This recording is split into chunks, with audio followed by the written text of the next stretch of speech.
चलें जी। हमारे पास एक सवाल है और बड़ा जबरदस्त सवाल है।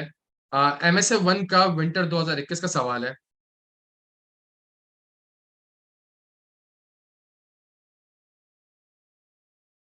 बच्चों आवाज क्लियर आ रही है? हैदर साहब, बाकी सारे भी रिप्लाई कर दें यार। सबको आवाज क्लियर आ रही है ताकि स्टार्ट करें, टाइम कम है बच्चों, चलें। बिल्कुल क्लियर है, चलें, जबरदस्त। Question number 3। You are Atfa Shah, an audit manager for an ICAP registered audit firm based in Lahore. You are currently involved in the planning stage of the audit of Park Tech Group. The audit partner has asked you to use the information provided in the following appendixes. Appendix 1 provides you with the background information relating to the client and contains the brief extract from the draft consolidated statement of profit and loss of Park Tech Group for the year ended 30 November 2021. Appendix 2 provides the details of key transactions that the Park Tech Group has entered into during the year. Requirement: identify and explain the key audit risk for the audit of Park Tech Group. Explain the financial reporting issues showing all calculation. एक अच्छा सवाल है प्यारे बच्चों, 20 number का सवाल है। C++ वालों के लिए भी रेलिवेंट है, एमएसए वन वालों के लिए भी रेलिवेंट है। सही है, दोनों के लिए रेलिवेंट है। हैदर आप एक बार रिजॉइन कर ले मेरा बच्चा। चले जी, जबरदस्त। तो हमारे पास दो अपेंडिक्स दिए हैं। रिक्वायरमेंट कितनी है भाई? पहली रिक्वायरमेंट क्या हमारे पास? पहली रिक्वायरमेंट है कि हमें की ऑडिट रिस्क बताना है, ये हमारी रिक्वायरमेंट नंबर 1 है। और दूसरी रिक्वायरमेंट है कि हमें फाइनेंशियल रिपोर्टिंग इंप्लीकेशंस बतानी है, इश्यूज बताने हैं। सही, एक बड़ा जबरदस्त सवाल है ये। अच्छा, बैकग्राउंड इन्फॉर्मेशन देखते हैं। अच्छा, जब मुझे ऑडिट रिस्क बताना है तो अब जब मैं अपेंडिक्स पढ़ना स्टार्ट करूंगा तो मुझे क्या ढूंढना है बच्चों? जल्दी, छेती छेती। अगर मुझे ऑडिट रिस्क बताना है और मैं बैकग्राउंड इन्फॉर्मेशन पढ़ूंगा तो जबरदस्त समझा, मुझे इनहेरेंट रिस्क फैक्टर्स ढूंढने होंगे। जबरदस्त बच्चों, तो आइए स्टार्ट करते हैं। Background information and the extract from the draft consolidated statement of profit loss. Background information: Parktech Group has been an audit client for a number of years. The parent company, Parktech, is a listed software development company. सही है। The biggest challenge facing the group are the rate of technological change and the high level of competition, which both have an impact on the popularity of the software service offered by the group. क्या यहाँ पे कोई risk factor है बच्चों? क्या इस वाले paragraph में कोई रिस्क फैक्टर है?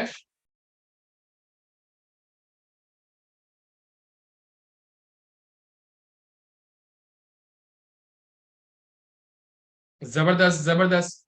Technological changes and the high level of competition. सही है। तो मैं कह सकता हूं कि मेरे पास सवाल में एक रिस्क फैक्टर मौजूद है। मेरे पास सवाल में एक रिस्क फैक्टर मौजूद है। जबरदस्त हो गया, जबरदस्त हो गया। अच्छा, रिस्क फैक्टर क्या है मेरे पास? रिस्क फैक्टर ये है कि यार टेक्नोलॉजिकल चेंज है और कंपटीशन है। तो इसकी वजह से होगा क्या? इसकी वजह से होगा क्या, मेरा क्या रिस्क हो सकता है? मेरी एसेट की इम्पेयरमेंट पे रिस्क हो सकता है। सही है जी, मेरी एसेट की इम्पेयरमेंट पे रिस्क हो सकता है। बच्चों क्लियर है हम सारे यहाँ पे? बेहतरीन हो गया, बेहतरीन हो गया। सही है। तो ये तो बहुत कन्वेंशनल सवाल था, ये ऐसे पूछता रहता है। ठीक है। The group has a grown rapidly the group has grown rapidly in the recent years with the parent company, Parktech, having followed an aggressive acquisition policy which has continued in the current year. The Parktech Group includes a number of wholly owned and partly owned subsidiaries, associates, and joint ventures with other companies which also operate in the technology sector. During the current year, Parktech has acquired a new subsidiary and has entered into an arrangement with another company to form a new company. We are satisfied with the control in place at the parent company, but there are ongoing concerns as to how the parent company has integrated the acquired companies into the group, as different system and controls are in place in each company. Not all the group companies are audited by our firm. सही है, एक बड़ा जबरदस्त paragraph दिया हुआ है। बड़ा जबरदस्त पैराग्राफ दिया हुआ है। इसमें कोई मसला है? इस पैराग्राफ को गौर से देखें प्यारे बच्चों, क्या इसमें कोई मसला दिख रहा है हमें?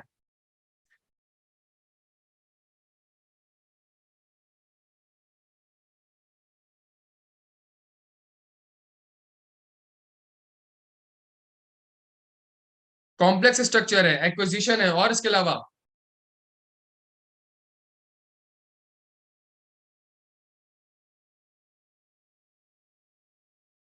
तो इससे ऑडिट रिस्क क्या है? इससे ऑडिट रिस्क क्या है?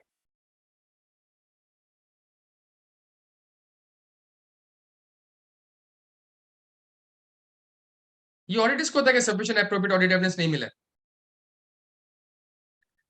बच्चों अब देखिए असल चीज क्या है, असल चीज क्या है, चलें इसको मैं थोड़ी देर के लिए होल्ड पे रखता हूँ, इसको मैं थोड़ी देर के लिए होल्ड पे रखता हूँ, इसको मैं थोड़ी देर के लिए होल्ड पे रखता हूँ, ठीक है। थोड़ा सा और आगे बढ़ते हैं, थोड़ा सा और आगे बढ़ते हैं, थोड़ा सा समझिएगा मेरे सवाल को। The group has out performed expectation in recent periods and the management is under significant pressure to continue to report good results in the current year. The board have set an aggressive target to increase the consolidated revenue by at least 15% and to increase the consolidated profit for the year by at least 10% in order to approve the management bonuses. The draft consolidated indicates the target has been achieved. क्या target दिया है भाई? Aggressive target to increase the consolidated revenue by at least 15%, सही है, और consolidated profit by at least 10%।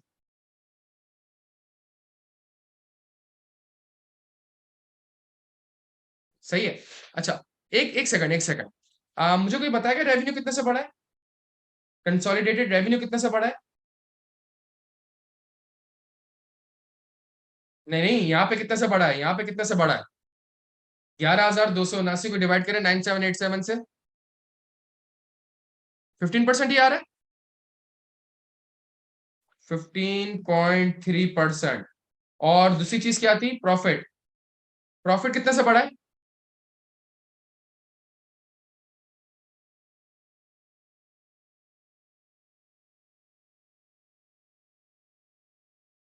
10 point कुछ होगा ना, 10.3। प्यारे बच्चों बस, जबरदस्त जबरदस्त। तो ऊपर जो चीज दी हुई है, ऊपर जो चीज दी हुई है, नीचे कोरिलेट लाजमी कर लीजिएगा। ये बिल्कुल नुक्कड़ नुक्कड़ में मैच कर रहा है, तो किस चीज की अलामत है? ये बिल्कुल 10.35, 15.3%। प्यारे बच्चों जबरदस्त। तो ये दो चीजें मेंशन कर दीजिएगा पेपर में, सही है। ये दो चीजें आप मेंशन कर दीजिएगा। पहली सबसे इंपॉर्टेंट चीज, पहली सबसे इंपॉर्टेंट चीज क्या, कि भाई यहाँ पे बोनसेस दिए हुए,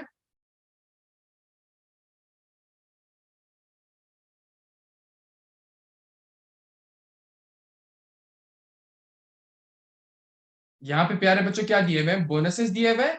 और प्लस अगर मैं ड्राफ्ट फाइनेंशियल स्टेटमेंट देखूं या ड्राफ्ट पीएनएल देखूं, ड्राफ्ट पीएनएल देखूं, तो टारगेट बिल्कुल अचीव हो रहा है, सही है। Therefore there is a risk, there is a risk, किस चीज का रिस्क है? फ्रॉडुलेंट फाइनेंशियल रिपोर्टिंग का है प्यारे बच्चों, सही है, फ्रॉडुलेंट फाइनेंशियल रिपोर्टिंग है। देखिए यहाँ पे मेरी बात गौर से सुनिएगा। यहाँ पे सीफएफ वाला जो बच्चा है उसको लास्ट क्लास में बताया था, यहाँ पे फ्रॉडुलेंट फाइनेंशियल रिस्क है। एक मेरे पास रिस्क है, कौन से लेवल पे? जल्दी से बता दें कौन से लेवल पे बच्चों।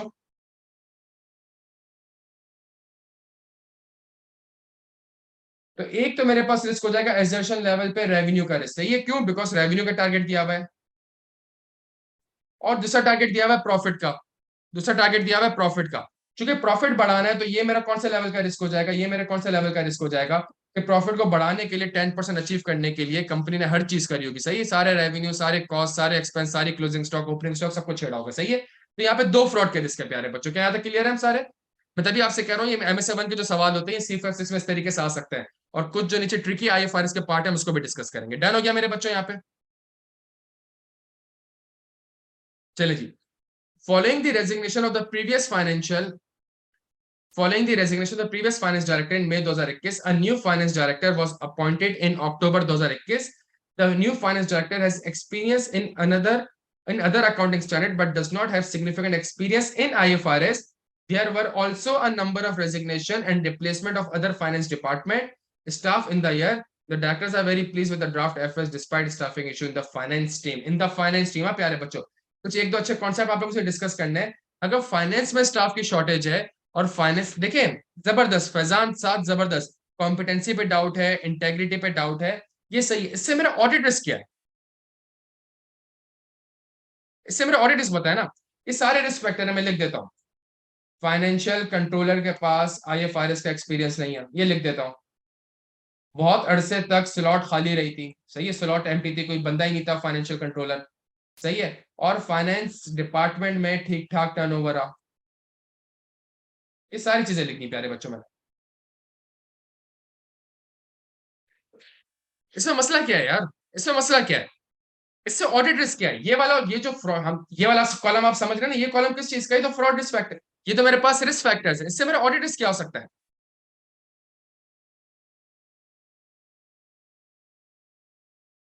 से एमओसी कैसे हो जाएगा अली हैदर साहब? उसको तो बंदे को आता ही नहीं है।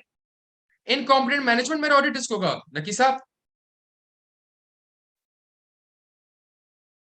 रिस्क ये है, रिस्क ये है कि फाइनेंशियल स्टेटमेंट में मटेरियल मिस स्टेटमेंट्स हो सकती हैं। फाइनेंशियल स्टेटमेंट में मटेरियल मिस स्टेटमेंट्स हो सकती हैं प्यारे बच्चों। क्या यहां तक बात समझ आती है? फाइनेंशियल स्टेटमेंट में मटेरियल मिस स्टेटमेंट्स हो सकती हैं। फाइनेंशियल स्टेटमेंट में एरर के चांसेस ज्यादा हो सकते हैं। फाइनेंशियल स्टेटमेंट आईएफआरएस की रिक्वायरमेंट से कंप्लाई ना कर सके। और क्यों कंप्लाई नहीं करेगा? बिकॉज कंपनी का इतना कॉम्प्लेक्स स्ट्रक्चर है, कंपनी का इतना कॉम्प्लेक्स स्ट्रक्चर है, और इसके अंदर इतने सारे आईएफआरएस ट्रिगर हो रहे हैं, इतने कॉम्प्लेक्स आईएफआरएस ट्रिगर हो रहे हैं। There is a risk of financial statement जो है वो आईएफआरएस से कंप्लाइंट ना हो। ये मेरे कौन से लेवल का रिस्क होगा मेरे बच्चों? जबरदस्त अच्छा मेरी बात सुनिएगा, मैं आपके सामने एक और एग्जांपल रख रहा हूं, मैं आपके सामने एक और एग्जांपल रख रहा हूं। वेयर हाउस डिपार्टमेंट में कोई सुपरवाइजर नहीं था 6 महीने तक, 6 महीने तक। और वेयर हाउस डिपार्टमेंट में लोग बहुत ज्यादा टर्न आउट हुए, टर्नओवर हुआ। इससे क्या रिस्क हो सकता है? जल्दी से बता दें, इससे क्या रिस्क हो सकता है?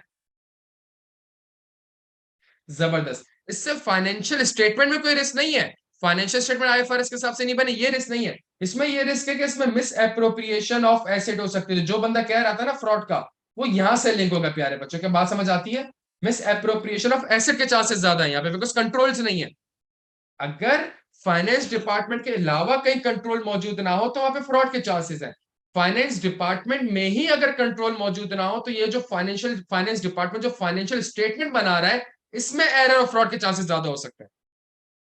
क्लियर है बच्चों सारे यहां तक? ये फर्क है, समझने की कोशिश करेगा मेरे बच्चों, ठीक हो गया? अच्छा, तो हमने हमने कितने रिस्क आइडेंटिफाई कर लिए? हमने एक रिस्क ये आइडेंटिफाई कर लिया, एक रिस्क फ्रॉड का आइडेंटिफाई कर लिया, एक रिस्क इसका। कितने रिस्क आइडेंटिफाई कर लिए? हमने 3 रिस्क आइडेंटिफाई कर लिए। सवाल कितने नंबर का है? 10 मार्क्स का है। सही, सवाल 10 मार्क्स का है। थोड़ा सा और आगे चलते हैं। नीचे हमें कुछ स्पेसिफिक इंफॉर्मेशन दी है, इसके ऊपर भी हमने ऑडिट रिस्क आइडेंटिफाई करना है, और इसके ऊपर हमने फाइनेंशियल रिपोर्टिंग इंप्लीकेशंस भी बतानी है। ये एक ट्रिकी पार्ट होगा, इसको लाजमी देखना है हमने। सही है, ये सेम चीज यहाँ पे भी होगी। ऑडिट रिस्क बताना है, फाइनेंशियल रिपोर्टिंग इंप्लीकेशंस बतानी है।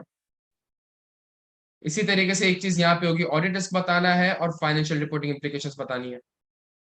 मेरी बात समझने की कोशिश करिएगा। सवाल की रिक्वायरमेंट है identify explain the key audit risk, explain the financial reporting issues.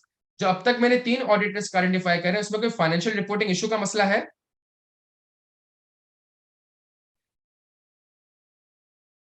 बच्चों ये बड़ा देखें, ये बड़ा जबर, ये पेपर के वक्त डिसीजन लेना होता है।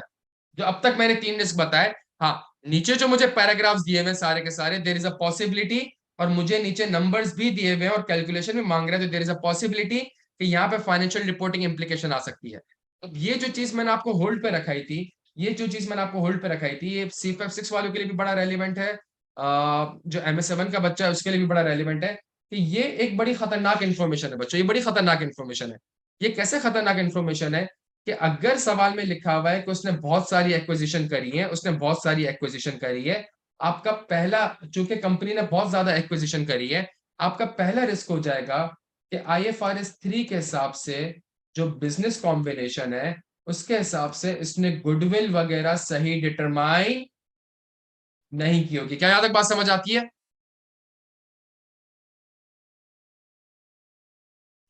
गुडविल क्यों सही डिटरमाइन नहीं करी होगी? Because fair value of net asset सही डिटरमाइन, दो ही तो कंपोनेंट होते हैं, fair value of net assets और fair value of cash consideration. तो fair value of net asset उसने शायद सही डिटरमाइन नहीं करी होगी। तो सबसे पहले कंसोलिडेशन में IFRS 3 आएगा, फिर उसके बाद एक और रिस्क आ जाएगा IFRS 10 का, और IFRS 10 का रिस्क ये आ जाएगा, और क्या रिस्क आ जाएगा जल्दी से बताते हैं IFRS 10 का?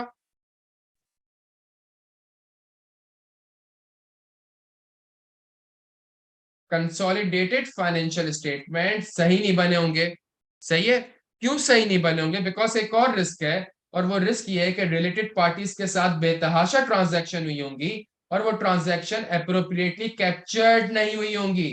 रिलेटेड पार्टी के साथ बेतहाशा ट्रांजैक्शन हुई होंगी, और वो ट्रांजैक्शन अप्रोप्रिएटली कैप्चर्ड नहीं हुई होंगी। प्यारे बच्चों के यहां तक बात समझ आता है?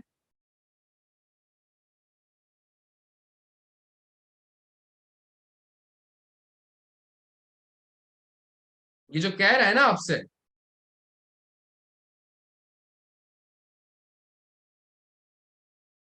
होल्डिंग ने सब्सिडी के साथ ट्रांजैक्शन करी होगी वो तो रिकॉर्ड में आ जाएगी, लेकिन सब्सिडी वन ने सब्सिडी टू के साथ ट्रांजैक्शन करी होगी, वो तो इंटीग्रेटेड नहीं है। सिस्टम ही अलग है, तो वो तो इंटीग्रेट ही नहीं हो पा रहा होगा। मेरा पेरेंट कंपनी का सिस्टम ये बता ही नहीं पा रहा होगा कि भाई सब्सिडी वन ने सब्सिडी टू के साथ क्या ट्रांजेक्शन करी है। बच्चों यहां तक बात समझ आती है सबके? तो किस तरीके से मैं लॉजिकली लेके चलूंगा कि पहले मैंने IFRS 3 लिखा, फिर मैंने IFRS 10 लिखा, और IFRS 10 में इंट्रा ग्रुप ट्रांजेक्शन एलिमिनेट होती है, जो कि IS 24 के हिसाब से रिलेटेड पार्टी कहलाती है। मैंने उसका तस्करा करा। बच्चों को यहां तक बात समझ आती है? स्ट्रक्चर समझ में आता है? तीसरी चीज, कंसोलिडेटेड फाइनेंशियल स्टेटमेंट सही क्यों नहीं बने होंगे? कंसोलिडेटेड फाइनेंशियल स्टेटमेंट सही क्यों नहीं बने होंगे? कंसोलिडेटेड फाइनेंशियल स्टेटमेंट इसलिए सही नहीं बने होंगे बिकॉज सब्सिडरी के फाइनेंशियल स्टेटमेंट्स में क्या हो सकती है प्यारे बच्चों, जल्दी से बता दें। सब्सिडरी के फाइनेंशियल स्टेटमेंट में मेरे प्यारे बच्चों, सब्सिडी के एफएस कंसोल हो रहे होंगे ना? तो सब्सिडी के एफएस क्यों सही तरीके से कंसोलिडेटेड एफएस में रिफ्लेक्ट नहीं हो रहे होंगे? बिकॉज सब्सिडरी के फाइनेंशियल स्टेटमेंट में मटेरियल मिस स्टेटमेंट होंगी, और मैं सारी सब्सिडरी का ऑडिटर नहीं हूं, ऐसा है। मैं सारी सब्सिडरी का ऑडिटर नहीं हूं। बच्चों यहां तक बात समझ आ रही है? मैं सारी सब्सिडरीज का ऑडिटर नहीं हूं। ये जो एक लाइन लिखी है बड़ी खतरनाक, not all the group are audited by our firm. ध्यान हो गया बच्चों? समझ आती है? जब मैं ऑडिट ही नहीं कर रहा तो there is a risk subsidiary के फाइनेंशियल स्टेटमेंट की मटेरियल मिस स्टेटमेंट होगी, और वो जब कंसोल में आएगी तो कंसोल में भी एक मटेरियल मिस स्टेटमेंट हो सकती है। और सब्सिडरी और कंसोल से कुछ समझ आता है? सब्सिडरी के जो अकाउंटिंग पॉलिसीज होंगी, जल्दी से बता दें, सब्सिडरीज की जो अकाउंटिंग पॉलिसीज होंगी वो कंसिस्टेंट नहीं होंगी। ये भी रिस्क हो सकता है। सब्सिडरी का जो ईयर एंड हो सक सब्सिडरी का जो ईयर एंड है वो होल्डिंग के ईयर एंड से मैच नहीं कर रहा होगा। अकाउंटिंग पॉलिसी यूनिफॉर्म नहीं होंगी, कंसिस्टेंट नहीं होंगी। क्या यहां तक बात समझ आती है बच्चों?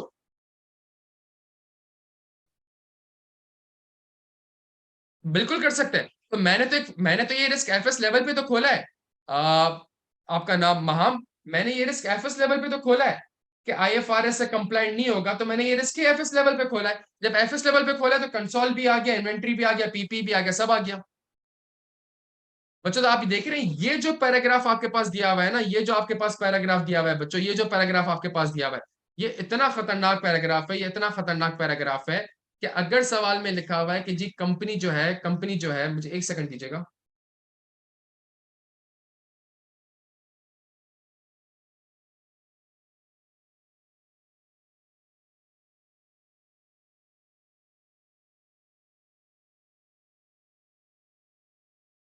मेरे पास कंपनी जो है प्यारे बच्चों, अगर सवाल में इतना लिख जाए कंपनी जो है उसकी बहुत ज्यादा सब्सिडरीज है, सही है, बहुत ज्यादा एसोसिएट्स है, बहुत ज्यादा ज्वाइंट वेंचर्स है। अगर ये चीज, सिर्फ इतनी सी चीज लिखी हुई आ जाए प्यारे बच्चों, सिर्फ इतनी सी चीज लिखी हुई आ जाए, आप समझ रहे हैं ना, 5 से 6 रिस्क ट्रिगर कर जाएंगे मेरे बच्चों। आपको ये बात समझ आती है? 5 से 6 रिस्क ट्रिगर कर जाएंगे। सबसे पहली चीज कौन सी ट्रिगर करेगी, जल्दी से बता दें। सबसे पहली चीज कौन सी ट्रिगर करेगी? सबसे पहले IFRS 3 ट्रिगर कर जाएगा।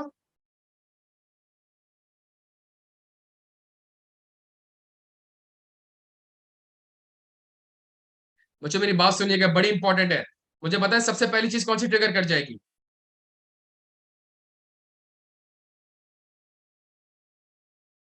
मेरे पास सबसे पहले IFRS 3 ट्रिगर कर जाएगा, और मैं कहूंगा IFRS 3 मैनेजमेंट ने बिजनेस कॉम्बिनेशन सही नहीं किया होगा।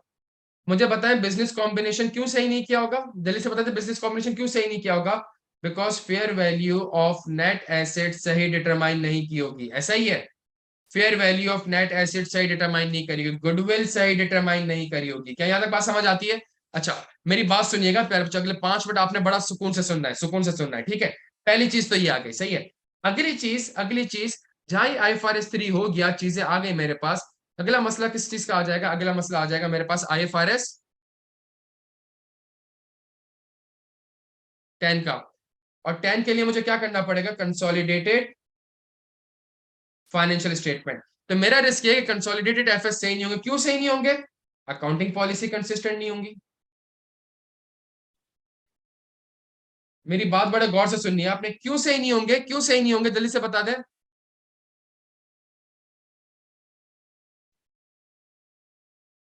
फाइनेंशियल ईयर एंड मैच नहीं कर रहा होगा। जबरदस्त हो गया, जबरदस्त हो गया। और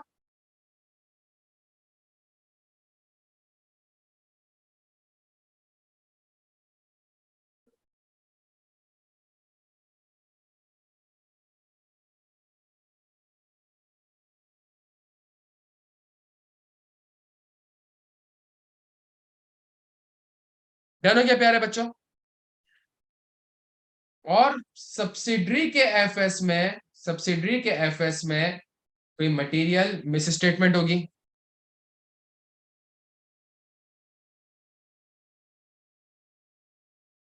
बच्चों क्लियर हम सारे यहाँ पे।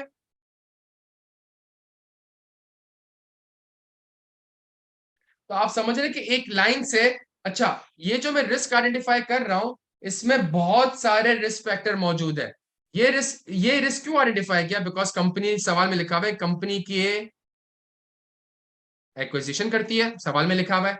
मैंने ये वाले रिस्क क्यों आइडेंटिफाई करे? बिकॉज कंपनी रिलेटेड पार्टी के साथ ट्रांजेक्शन कर रही होती है। मैंने ये वाला रिस्क क्यों आइडेंटिफाई करा? इसलिए आइडेंटिफाई किया बिकॉज सवाल में लिखा हुआ है कि आप सब्सिडरी के ऑडिटर नहीं है।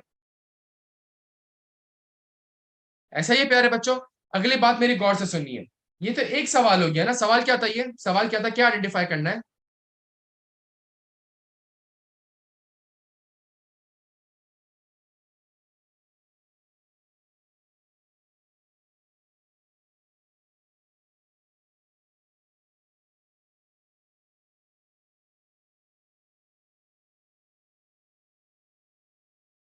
मुझे सवाल क्या था, क्या आइडेंटिफाई करना है? सवाल की रिक्वायरमेंट क्या थी, क्या आइडेंटिफाई करना है? Audit risk. मैं एक और रिक्वायरमेंट बढ़ा देता हूं। मैं एक और रिक्वायरमेंट ऐड कर देता हूं। मैं, मेरे प्यारे बच्चों, एक और रिक्वायरमेंट ऐड कर देता हूं। और वो रिक्वायरमेंट क्या है? वो रिक्वायरमेंट हमारे पास ये है, वो रिक्वायरमेंट हमारे पास ये है कि मैं ऑडिट प्रोसीजर्स भी लिख देता हूं। सवाल की रिक्वायरमेंट नहीं है, लेकिन मैं ऑडिट प्रोसीजर्स भी लिख देता हूं। अब ये CFF 6 वाले भी सुने और MSA 1 वाले भी सुने, चूंकि दोनों इस क्लास में मौजूद है। प्यारे बच्चों ये याद है, fair value of net asset. CFF 6 में सवाल आया था एक। मैं एक्सपर्ट को एंगेज करता था, याद है? एक्सपर्ट के प्रोसीजर्स लिख देता था। मुझे कैश कंसिडरेशन कहां से मिलेगी, मैं बिजनेस कॉम्बिनेशन का एग्रीमेंट देख लेता था। एग्रीमेंट में क्या देखता था, कितने नंबर ऑफ शेयर्स एक्वायर करे। याद आ रहे हैं प्यारे बच्चों? ये आपके CFF 6 का सवाल है। डन हो गया। एक और बड़ा खतरनाक रिस्क है, एक और बड़ा खतरनाक रिस्क है। ये जो गुडविल है, ये कल को क्या होगी? आइजा 540 याद है? इंपेयरमेंट के प्रोसीजर्स याद है मेरे प्यारे बच्चों?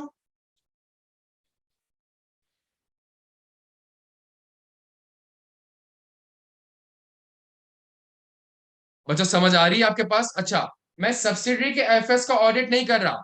मैं सब्सिडरी के एफएस का ऑडिट नहीं कर रहा। कौन सा आइजा प्रोसीजर्स में, कौन सा आइजा अप्लाई हो जाएगा, जल्दी से बता दें।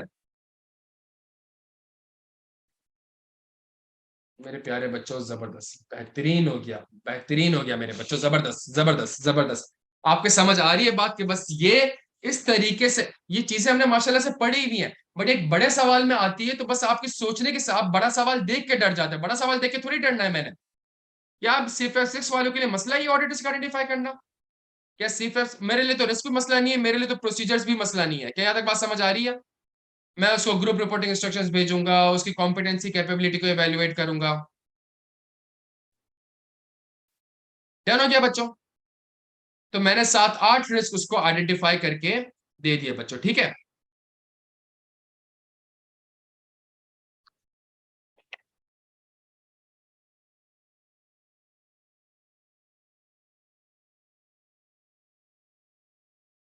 मेरे जवाब सबने देना है।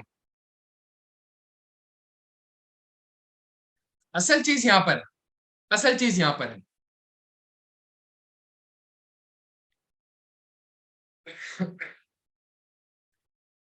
Sale of new inventory management software. अब ये मेरी बात सुनिएगा बच्चों, ये बड़ा इंपॉर्टेंट है, सही है? ये ट्रिकी पार्ट है। अभी वार्म अप हो रहा था, 20 मिनट वार्म अप कर लिया हमने। अब इस सवाल को पढ़ना है, अपेंडिक्स 2 को पढ़ना है। और अपेंडिक्स 2 में मुझे क्या दो चीजें लिखनी है, जल्दी से बता दें। अपेंडिक्स 2 में मुझे क्या दो चीजें लिखनी है, जल्दी से बता दें।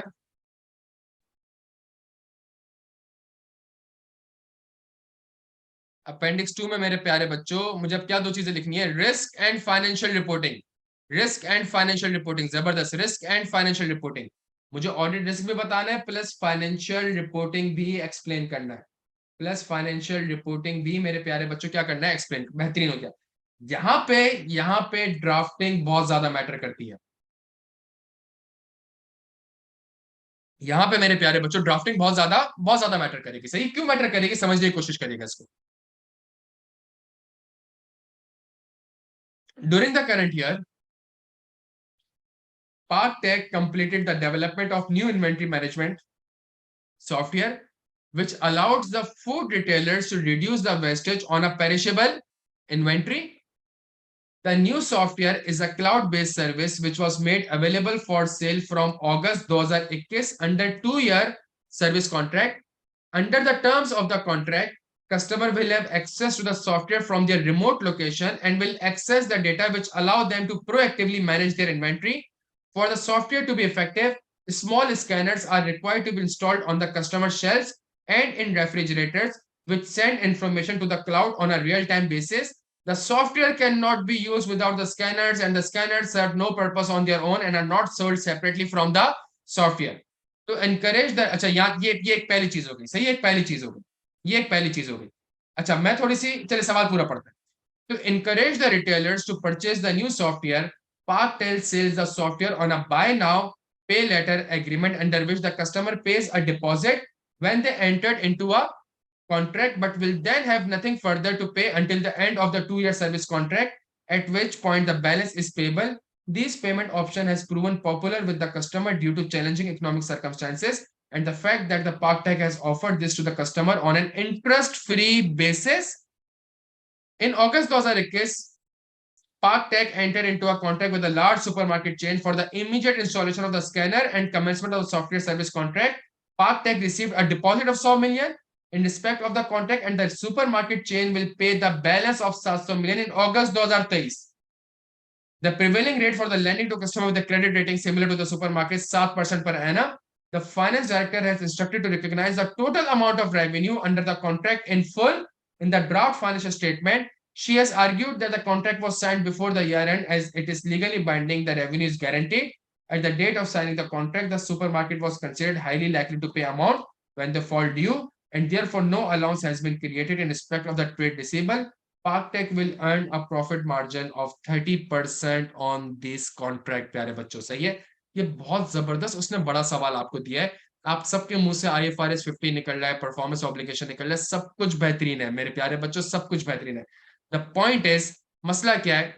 मसला ये है, दो मसले सवाल में, इस सवाल में दो मसले। पहला मसला, पहला मसला मेरे प्यारे बच्चों, पहला मसला आपको ऑडिट रिस्क बताना है। पहला मसला, मेरी बात समझने की कोशिश, जो मैं आपको समझाने की कोशिश कर रहा हूं इंशाल्लाह आपका बड़ा फायदा होगा। सही है, पहला मसला मुझे ऑडिट रिस्क बताना है, दूसरा मसला मुझे क्या बताना है, फाइनेंशियल रिपोर्टिंग इश्यू एक्सप्लेन करना है। समझ आती है बात? पहली चीज मुझे क्या बतानी है मेरे प्यारे बच्चों, ऑडिट रिस्क। दूसरी चीज मुझे क्या बतानी है, फाइनेंशियल,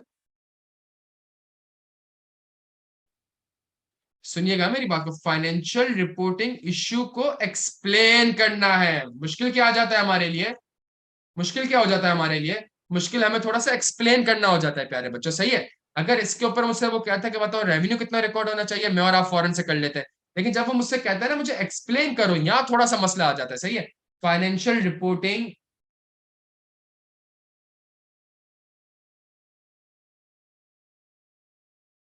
बच्चों 10 मिनट मुझे देंगे, एक जबरदस्त चीज आपको समझा दूं। मैं बिल्कुल दे रहा हूँ फैजान साहब, बिल्कुल दे रहा हूँ। क्या ये बात समझ आती है? मेरी एक बात थोड़ा सा पार्टिसिपेट कर लें और समझने की कोशिश करें। मेरी ये दोनों चीजें क्या होनी चाहिए, बराबर होनी चाहिए। क्या आपको यह बात समझ आती है? सबसे पहले टेक्निक, सबसे पहले टेक्निक, मेरी दोनों चीजें क्या क्या होनी चाहिए,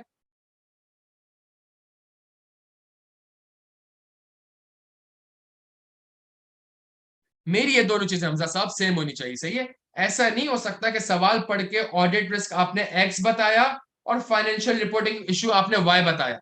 the audit risk should be link with the financial reporting issue, क्योंकि जब मुझे फाइनेंशियल रिपोर्टिंग इशू रखना है तो मुझे किसको सामने रखना पड़ेगा, जब मुझे फाइनेंशियल रिपोर्टिंग इशू एक्सप्लेन करना है तो अभी जो आप कह रहे थे किसको सामने रखना पड़ेगा, IFRS 15 को। और ऑडिट रिस्क भी क्या होता है? ऑडिट रिस्क भी ये होता है कि फाइनेंशियल स्टेटमेंट शायद आईएफआरएस के हिसाब से ना बना होगा। ऐसा नहीं हो सकता कि एक ही सवाल हो, एक ही सिनेरियो, और यहाँ रिस्क में आईएफआरएस कुछ और बता रहा हूं और फाइनेंशियल रिपोर्टिंग इश्यू में आईएफआरएस कुछ और बता रहा हूं। ये दोनों आपके लाजमी क्या होने चाहिए मेरे बच्चों? ये दोनों आपके लाजमी लिंक होने चाहिए। सही है। अब सवाल हम सवाल देखते हैं। अब हम सवाल वापस से पढ़ते हैं। सही है। और मैं क्या ढूंढने की कोशिश करता हूँ? रिस्क फैक्टर्स ढूंढने की कोशिश करता हूँ। इसमें टाइम लगेगा थोड़ा सा, बिल्कुल एक्टिव रहना है सबने।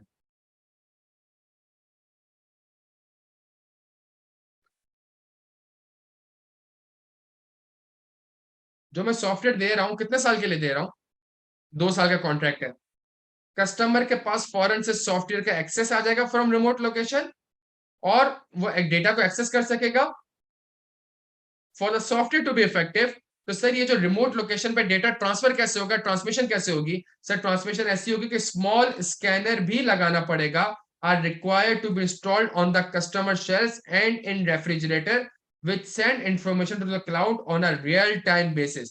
The software cannot be used without the scanner. प्यारे जो सवाल में अपेरेंटली ऐसा लग रहा है कि सवाल में दो परफॉर्मेंस ऑब्लिगेशन है। सही है।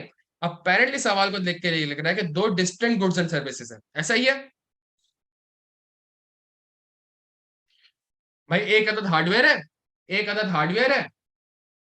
अदद सॉफ्टवेयर है, एक अदद हार्डवेयर है, एक अदद सॉफ्टवेयर है, एक अदद हार्डवेयर है। ऐसा लग रहा है। सही है। तो मेरा ऑडिट रिस्क क्या है? मेरा ऑडिट रिस्क क्या है? बस मैं उसी पे आ रहा हूँ, उसी पे आ रहा हूँ। तो मेरा ऑडिट रिस्क क्या है? मेरा ऑडिट रिस्क ये है, मेरा ऑडिट रिस्क। अच्छा, थोड़ा सा इसको कोशिश क्या करनी है?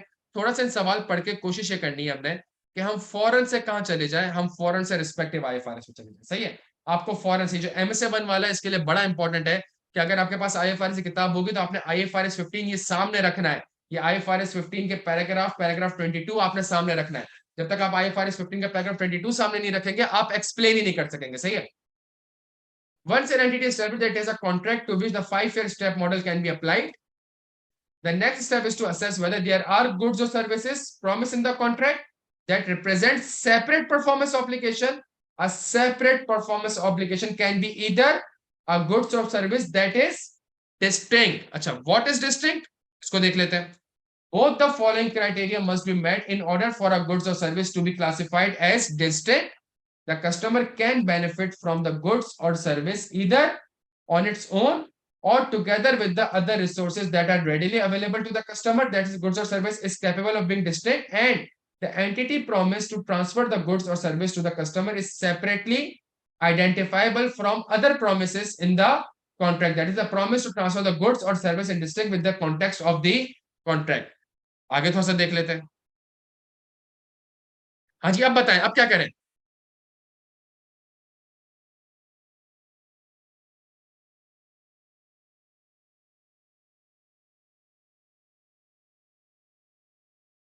क्या ये डिस्टिंक्ट गुड्स एंड सर्विसेज है? क्या मैं उसको हार्डवेयर दे दूं तो क्या वो हार्डवेयर यूज कर सकता है? और अगर मैं उसको सॉफ्टवेयर दे दूं तो क्या वो हार्डवेयर यूज कर सकता है? प्यारे बच्चों, इसका मतलब है मेरे एग्रीमेंट में दो चीजें हैं, लेकिन ये दोनों की दोनों इंटर रिलेटेड है, ये दोनों की दोनों डिस्टिंक्ट नहीं है। मतलब दोनों को मुझे सेपरेटली इवेल्युएट नहीं करना पड़ेगा। सवाल में मेरे पास क्या है? एक ही परफॉर्मेंस ऑब्लिगेशन है। क्या यहां तक बात समझ आ रही है? अब आप जब आपने ये वर्ड सामने रख लिए, तो इसमें से की वर्ड्स कौन से थे?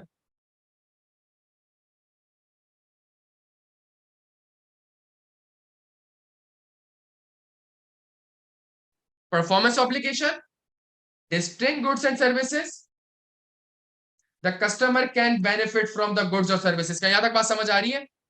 ये कीवर्ड्स हैं आपके पास, ये कीवर्ड्स हैं। अच्छा, सवाल में ऐसा क्या लिखा हुआ है? ये जो मैंने आपके सामने दो पैराग्राफ पढ़े प्यारे बच्चों, मैंने आपके सामने दो पैराग्राफ पढ़े, क्या सवाल में ऐसी कोई इंफॉर्मेशन दी हुई है जिसको मैं इससे लिंक कर सकूं? ये सबसे इंपॉर्टेंट पार्ट है मेरा, सुनिएगा। तो सीधे हाथ पे आपके पास आईएफआरएस की किताब खुली हुई है, उल्टे हाथ पे एमएस7 का पर्चा है। क्या दोनों में कोई अलाइनमेंट है? समझने की कोशिश करें। सवाल में ऐसा क्या लिखा हुआ है जिसके बेसिस पे मैं कहूं बस यही तो चाहिए था मुझे?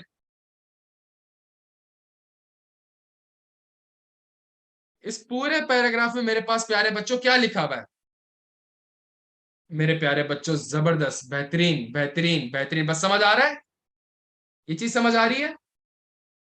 The software cannot be used without the scanners, and the scanners serve no purpose on their own and are not sold separately from the software. तो ये जो बातें इसने लिखी है, क्यों लिखी है?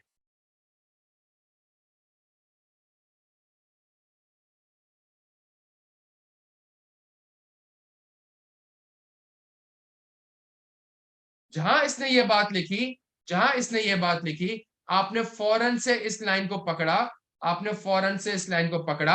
अच्छा, पहली चीज मुझे ये बता दें, मेरा ऑडिट रिस्क क्या होगा? पहली चीज मुझे बता दें, मेरा ऑडिट रिस्क क्या होगा?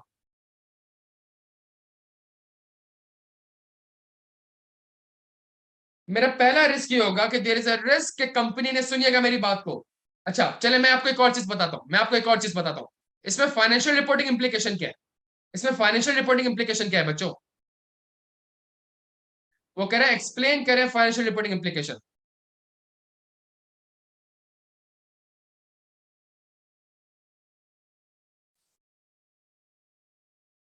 कंपनी प्रोवाइड्स फॉलोइंग, सुनिएगा, one two, one hardware, two software. बच्चों सुनिएगा मेरी बात को, one hardware, two software. Financial reporting issue क्या है कि these are not distinct goods and services, therefore it represents it represents single performance obligation. Therefore it represents single performance obligation. Why? Because hardware is of no purpose, ऐसा ही लिखा हुआ है।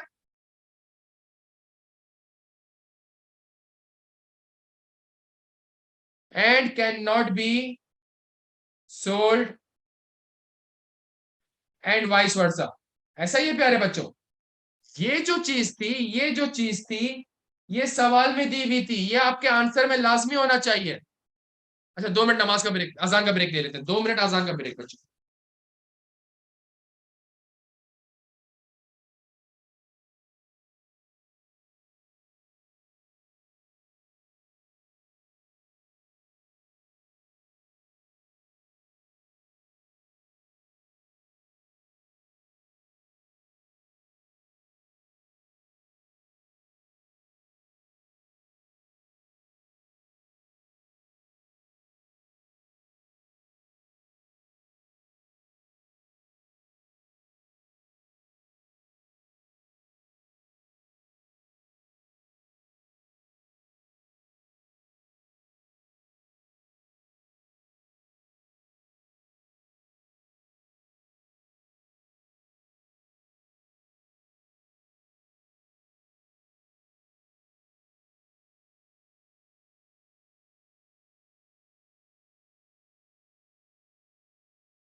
चलें जी, start करें बच्चों।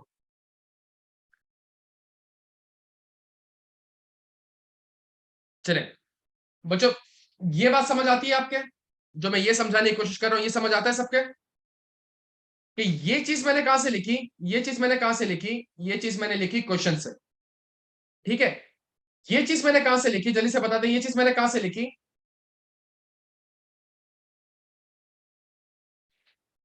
और ये चीज मैंने कहां से लिखी? ये चीज मैंने क्वेश्चन से लिखी।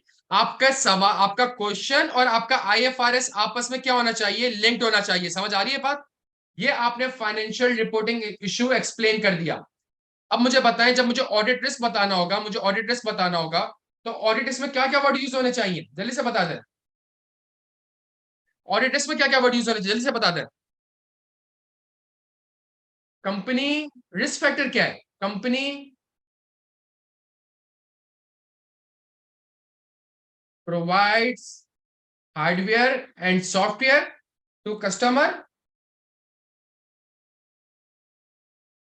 therefore there is a risk of overstatement कह लें या मिस स्टेटमेंट कह लें, therefore there is a risk of overstatement या मिस स्टेटमेंट ऑन रेवेन्यू। क्यों? Because performance obligation may not be determined correctly या accurately, and सुनिएगा मेरी बात को, management had an incentive slash pressure to overstate revenue to achieve target. ये बात समझ आती है?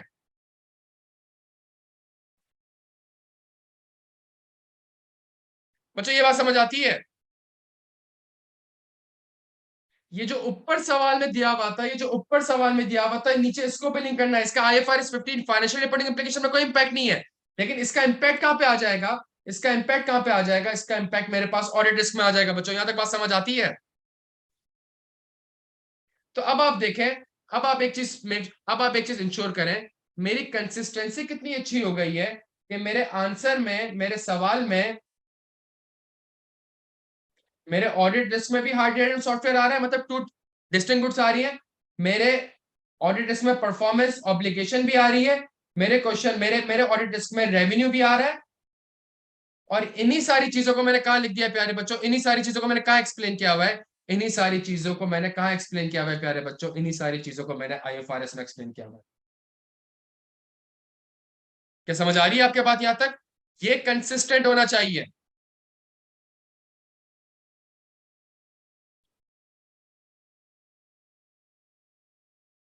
मैं उस पर डेटा प्रोटेक्शन पे भी आता हूं उस्मान आगे में। क्या यहां तक बात समझ आती है मेरे बच्चों? ये ड्राफ्टिंग समझ आती है, आपकी कंसिस्टेंसी समझ आती है? सबसे ट्रिकी पार्ट है MS1 का। ये ड्राफ्टिंग अगर आप सीख गए इंशाल्लाह तो पेपर पास हो जाएगा।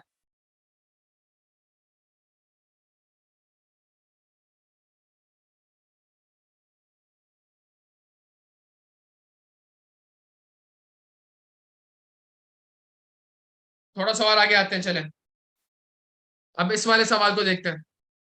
To encourage the retailers to purchase the new software, Park Tech sells the software on a buy now pay later arrangement, under which the customer pays a deposit when they enter into a contract, but will then have nothing further to pay until the end of the 2-year service contract, at which point the balance is payable.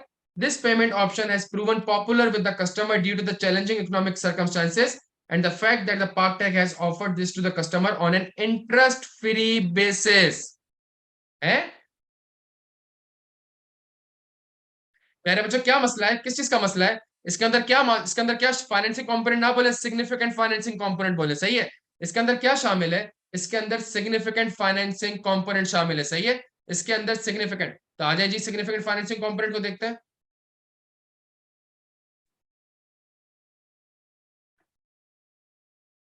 In determining the transaction price, a promised amount of consideration is adjusted for the effect of the time value of money if the timing of the payment agreed to by the parties to the contract provides the customer or the entity with a significant benefit of financing the transfer of goods or services. In such circumstances, the contract contains a significant financing component which may exist irrespective of whether the promise of financing is stated explicitly or in the impliedly. सही है? अच्छा, तो इसका मतलब है करना क्या पड़ेगा, करना क्या पड़ेगा, in determining the transaction price a promised amount of the concession is adjusted for the effect of the time value of money if the timing of the payment agreed to by the party to the contract provides the customer or entity with a significant benefit. क्या यहां तक बात समझ आती है? अच्छा, ये एक ही चीज दो बार कॉपी हो गई है, ये एक ही चीज गलती से दो बार कॉपी, क्या यहां तक बात समझ आती है? तो इसका मतलब है मुझे क्या करना पड़ेगा, मुझे क्या करना पड़ेगा, ये जो 800 मिलियन है, ये जो 800 मिलियन है, इसमें से एक कंपोनेंट किस चीज का शामिल है, सिग्निफिकेंट फाइनेंसिंग कंपोनेंट का शामिल है। मुझे अब जल्दी से बता दें मेरा ऑडिट रिस्क क्या होगा, मुझे जल्दी से बता दें ऑडिट रिस्क क्या होगा, और सवाल में रिस्क फैक्टर क्या है ऐसा।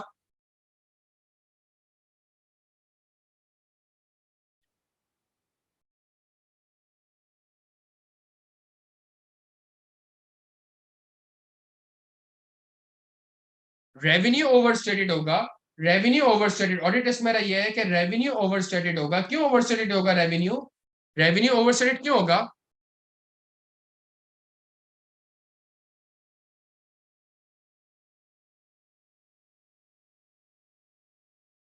क्योंकि मैनेजमेंट ने सिग्निफिकेंट फाइनेंसिंग कंपोनेंट को इनकॉर्पोरेट नहीं किया होगा या उसको कंसीडर नहीं किया होगा। ऐसा ही है प्यारे बच्चों।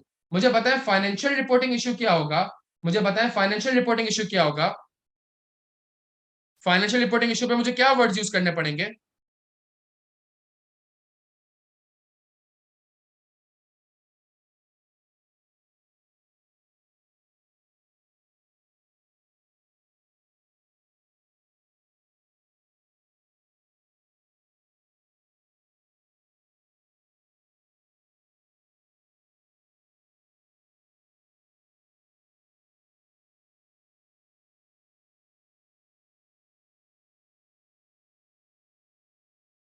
सवाल में आपने ये लिखना है, सुनिएगा मेरी बात को, सवाल में आपने फाइनेंशियल रिपोर्टिंग इंप्लीकेशन एक्सप्लेन करते हुए आपने क्या क्या फैक्टर्स को कंसीडर करना है, सुनिएगा मेरी बात को, बड़ी इंपॉर्टेंट चीज है।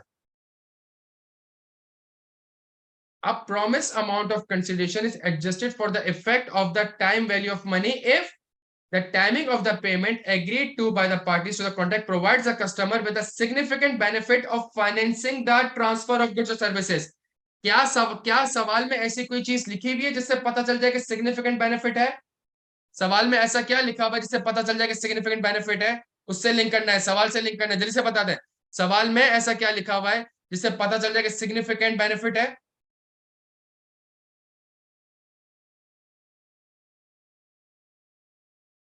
Because the fact that the Parktech has offered this to the customer on an interest-free basis, on an interest-free basis, interest जबरदस्त तला। सवाल में इस चीज को आपने लिंक करा, सवाल में इस चीज को आपने लिंक करा, और आपने कहा चूंकि चूंकि पेमेंट 2 साल बाद करनी है, पेमेंट 2 साल बाद करनी है, और मैं जो उसको 2 साल बाद मुझसे वो मैं उससे जो पैसे ले रहा हूं उसके ऊपर मैं उससे कोई इंटरेस्ट चार्ज नहीं कर रहा, इंटरेस्ट फ्री कर रहा हूं, तो इसका मतलब है कि मैं उसको एक सिग्निफिकेंट बेनिफिट दे रहा हूं। मैं उसको, तो आपको कैलकुलेशन आती है, लेकिन जब लिखना पड़ता है वो थोड़ा सा चैलेंजिंग हो जाता है बच्चों के, यहां तक बात समझ आती है? जब लिखना पड़ता है तो वो थोड़ा सा क्या हो जाता है, तो सवाल तो सीधे हाथ पे आईएफआरएस रखा, उल्टे हाथ पे आपने एमएस1 का सवाल रखा, और आपने रिक्वायरमेंट को पढ़ के ये एनालाइज करना है कि सवाल में ऐसा क्या लिखा हुआ है जिससे ये कीवर्ड्स को मैं लिंक कर सकूं। क्या यहां तक बात समझ आती है बच्चों?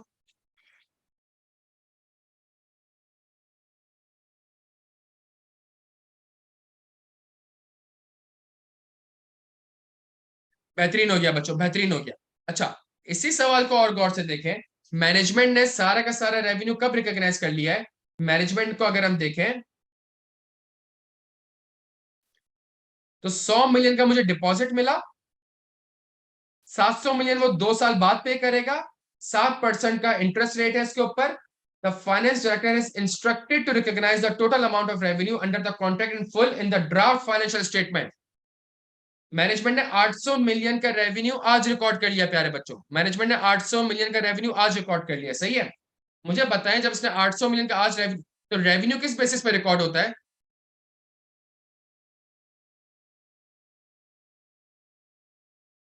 ये आईएफआरएस आपके सामने है, ये आईएफआरएस आपके सामने प्यारे बच्चों। रेवेन्यू कब रिकॉग्नाइज होता है? जब एंटिटी सेटिस्फाई कर दे परफॉर्मेंस ऑब्लिगेशन को। when the entity satisfies a performance obligation by transferring a promised goods or service. What is promise in the good? What is promise in the agreement? The promise is to provide a 2-year contract service. The promise is to provide a 2-year contract service. ऐसा ही है। मतलब अगर मैं आपसे कहूं what is the performance obligation, the performance obligation is to provide 2-year contract service. प्यारे बच्चों का रेवेन्यू आज रिकॉर्ड होगा। अगर मैं रेवेन्यू आज रिकॉर्ड कर लूं, अगर 2 साल तक एक्सपेंसेस इनकट करता रहूं, तो क्या ये मैचिंग कॉन्सेप्ट है?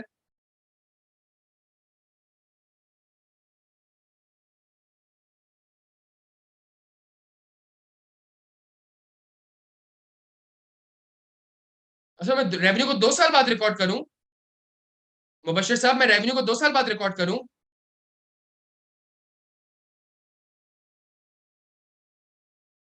नहीं सर, देखे ना मीनिंग ऑफ कंट्रोल का क्या है। Goods and services are asset even if only when they are received and used.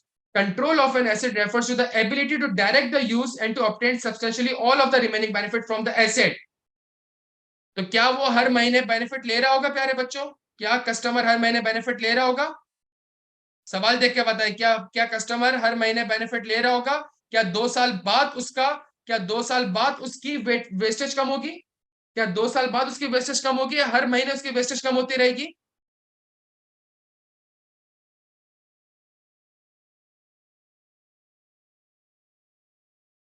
बस प्यारे बच्चों, दैट ये सवाल।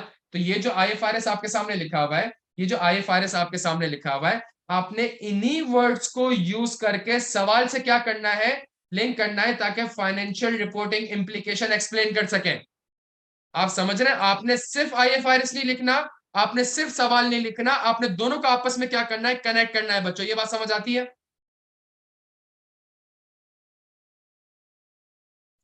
आपने कहा भाई रेवेन्यू कब रिकॉर्ड होगा? जब परफॉर्मेंस ऑब्लिगेशन सेटिस्फाई हो जाएगी। तो परफॉर्मेंस ऑब्लिगेशन क्या है? The performance obligation is to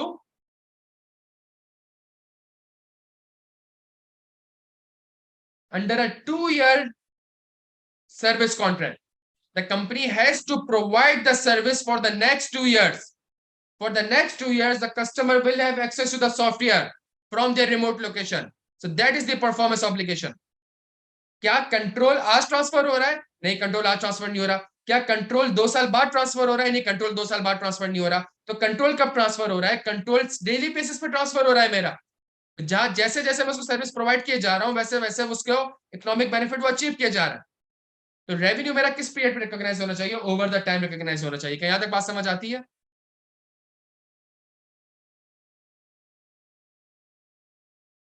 अच्छा, अगर सवाल में वाकई में 2 परफॉर्मेंस ऑब्लिगेशन होती, हार्डवेयर एक परफॉर्मेंस ऑब्लिगेशन होता और सॉफ्टवेयर दूसरी परफॉर्मेंस ऑब्लिगेशन होती, तो ये जो हार्डवेयर है इसको मैं,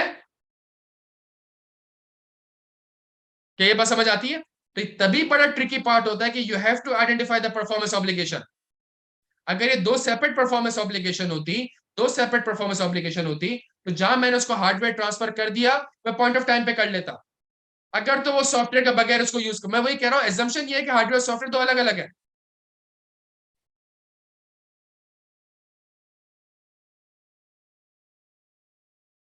और फिर सॉफ्टवेयर जो रिमेनिंग 700 मिलियन होता, जो रिमेनिंग 700 मिलियन होता वो ओवर द टाइम होता, तभी वो आपसे आईएफआरएस कहता है कि आपने परफॉर्मेंस ऑब्लिगेशन को डिटरमाइन करना है। बच्चों ये चीज समझ आ रही है? जो उल्टे हाथ पे सवाल है और सीधे हाथ पे जो आईएफआरएस है, इसको आपस में आपने क्या करना है बच्चों? इसको आपस में क्या करना है?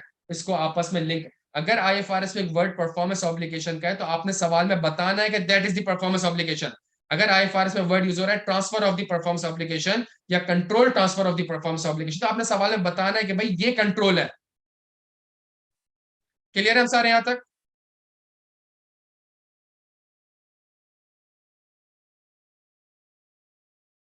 चलिए जी, एक और जबरदस्त चीज, startup of SCL. Park Tech lacked the expertise and the resources needed internally to manufacture the scanners required for the new software, but did not want to fully outsource the manufacture. To achieve this, Parktech has entered into an arrangement with Karachi Manufacturing, a hardware manufacturer. In January 2021, Parktech and Karachi Manufacturing each invested initial capital of rupees 850 million in SCN, a newly formed company. A newly formed company. Abdul Annan sahab बिल्कुल सही कह रहे हैं, बिल्कुल सही कह रहे हैं कि चूंकि सवाल में ऐसा लिखा हुआ है कि मैं डिस्काउंट इसलिए दे रहा हूं बिकॉज चैलेंजिंग इकोनॉमिक सर्कमस्टेंसेज हैं, तो एक और रिस्क मेरा इस चीज का अराइज हो सकता है IFRS 9 का, कि जो मेरा रिसीवेबल रिकॉर्ड हो रहा होगा, रेवेन्यू क्रेडिट होकर रिसीवेबल रिकॉर्ड हो रहा होगा, उसकी इंपेयरमेंट का भी रिस्क हो सकता है कि 2 साल बाद पैसा मिलेगा भी कि नहीं मिलेगा। बिल्कुल सही कह रहा है बच्चा, ये सुनिएगा, बड़ा इंपॉर्टेंट है। SCN was set up for the initial purpose of manufacturing the scanner, but is also expected to undertake the manufacturing of the similar hardware and components in the future. The shares of SCN are held equally by the Parktech and the Karachi Manufacturing. Under the terms of the contract, neither Parktech nor Karachi Manufacturing having an interest in the asset or obligation for the liabilities of the SCN. The capital invested was not sufficient to allow SCN to purchase the asset it required, and it had to raise additional finance by taking out substantial bank loans and entering into a lease agreement to fund its asset. Parktech purchased scanners from SCN totaling 200 million in the period to 30 November 2021, which has not been settled at the year end. Parktech has used 60% of the scanner purchased from SCN in the supermarket contract. The remaining 40% remain in the inventory at the year end. प्यारे बच्चों जल्दी से बता दें ये क्या है, क्या ये जॉइंट अरेंजमेंट है, क्या ये जॉइंट अरेंजमेंट है बच्चों, क्या ये जॉइंट अरेंजमेंट है, क्या ये IFRS 11 है? हाँ जी। क्या ये जॉइंट ऑपरेशन है कि जॉइंट वेंचर है? क्या ये जॉइंट ऑपरेशन है कि जॉइंट वेंचर है?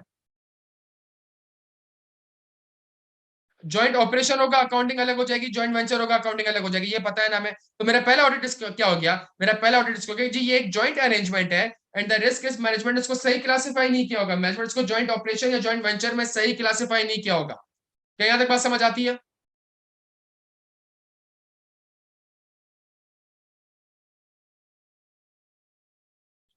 दोनों में फर्क पता है ना हमें? यहाँ पे नेट एसेट का वर्ड यूज होता है और यहाँ पे एसेट्स का वर्ड यूज होता है। मैं समझा देता हूँ आपको, मैं समझा देता हूँ, मेरी बात सुनिएगा। ये कंपनी ए है, ये कंपनी बी है, ये कंपनी ए है और ये कंपनी बी है, और दोनों कंपनीज क्या करती हैं, दोनों कंपनीज एक अरेंजमेंट में आती हैं। और अरेंजमेंट क्या हो सकता है, जॉइंट ऑपरेशन भी हो सकता है, जब दोनों आई तो इसका मतलब जॉइंट हो गया, जॉइंट ऑपरेशन भी हो सकता है और जॉइंट वेंचर भी हो सकता है। जॉइंट वेंचर में क्या होगा, जॉइंट वेंचर में क्या होगा, जॉइंट वेंचर में नॉर्मली एक और कंपनी बनेगी जिसका नाम होगा कंपनी सी। सही है, एक नाम होगा कंपनी सी, ठीक है। अगर कल को कंपनी सी ने बैंक से लोन लिया हुआ है, कंपनी सी ने बैंक से लोन लिया हुआ है और कल को कंपनी सी खुदा ना खास्ता डिफॉल्ट कर जाती है, तो ये जो बैंक है, ये जो बैंक है ये कंपनी से पैसा मांगेगा, ये कंपनी से पैसा मांगेगा। बैंक कंपनी सी के जो दो शेयर होल्डर है कंपनी बी और कंपनी ए, इनके दरवाजे पे नहीं आएगा बिकॉज ये सेपरेट लीगल एंटिटी है। तभी तभी कंपनी ए और कंपनी बी का, कंपनी ए और कंपनी बी का इस कंपनी सी में उसके नेट एसेट पे राइट है, उसकी एसेट और लायबिलिटी पे कोई इसके ऑब्लिगेशंस नहीं है। क्या यहां तक बात समझ आती है? लेकिन अगर मैं ज्वाइंट ऑपरेशन पे आता हूं और कोई सेपरेट कंपनी नहीं बना रहा होता हूं और मैं एक ज्वाइंट ऑपरेशन कर रहा होता हूं, तो यहां पे अगर फॉर एग्जांपल इस ज्वाइंट ऑपरेशन ने बैंक से लोन लिया है, बैंक से लोन लिया है, तो अल्टीमेटली अगर बैंक को मैं डिफॉल्ट कर जाऊंगा तो ये बैंक किसके पास आएगा, कंपनी ए के पास आएगा या कंपनी बी के पास आएगा। क्या यहां तक बात समझ आती है बच्चों?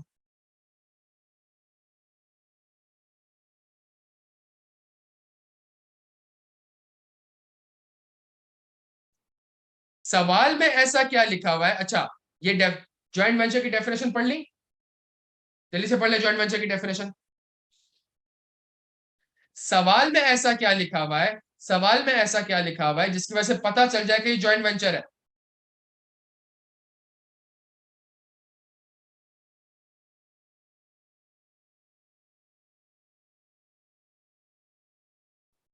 प्यारे बच्चों क्या लिखा हुआ है? अ न्यूली फॉर्म्ड कंपनी है, अ न्यूली फॉर्म कंपनी। और उसके बाद क्या लिखा हुआ है? उसके बाद क्या लिखा हुआ है? Have interest under the terms of the contract neither Parktech nor Karachi Management have an interest in the asset or obligation for the liabilities of SCN। तो ये आपने सवाल की इन दो इंफॉर्मेशन को किसके साथ लिंक करा? आईएफआरएस की इस वाली रिक्वायरमेंट के साथ लिंक करा, आईएफआरएस की इस रिक्वायरमेंट के साथ लिंक करा, और इसको लिंक करके आपने कहा कि जी this is the joint venture. Done हो गया बच्चों?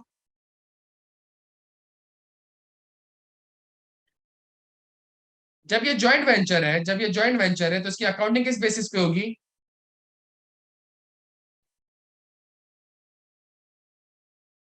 इक्विटी मेथड पे, सही है। कंसोलिडेटेड एफर्ट्स में किस बेसिस पे होगी? इक्विटी मेथड पे। मैंने कितना पैसा लगाया? मैंने कितना पैसा लगाया? 850 मिलियन। मेरी इनिशियल इन्वेस्टमेंट कितनी है? 850 मिलियन प्यारे बच्चों। जी एग्जैक्टली, डबल एग्जैक्टली। मेरी इक्विटी मेथड, मेरी इनिशियल इन्वेस्टमेंट कितनी है? 850। और कंपनी को कितना लॉस हुआ? जो एक सेपरेट कंपनी को कितना लॉस हुआ? 160 मिलियन का। इस लॉस में से मेरा मेरा हिस्सा कितना है? इस लॉस में से मेरा हिस्सा कितना है?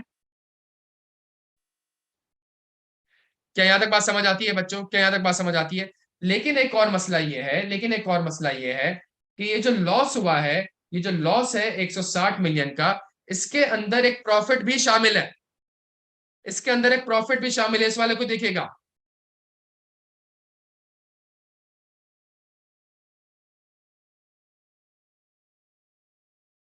और इस वाले को देखिएगा। इसने कितने की सेल करी है? 200 मिलियन की सेल करी है। 200 मिलियन की सेल्स में कितने परसेंट मेरे पास अभी तक नहीं बिका है?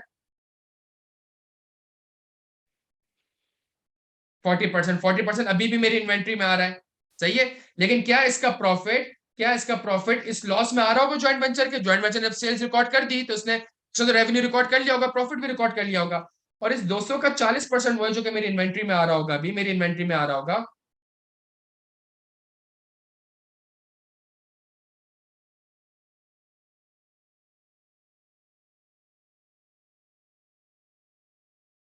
और इसमें प्रॉफिट की अमाउंट कितनी है प्यारे बच्चों?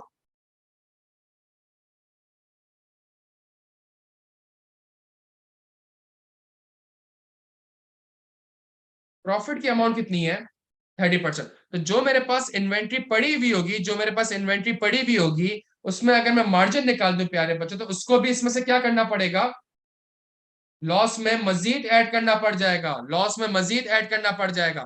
तो मतलब मेरी जो इक्विटी मेथड में अकाउंटिंग हुई है, उसमें मुझे मजीद एक लॉस को क्या करना पड़ जाएगा?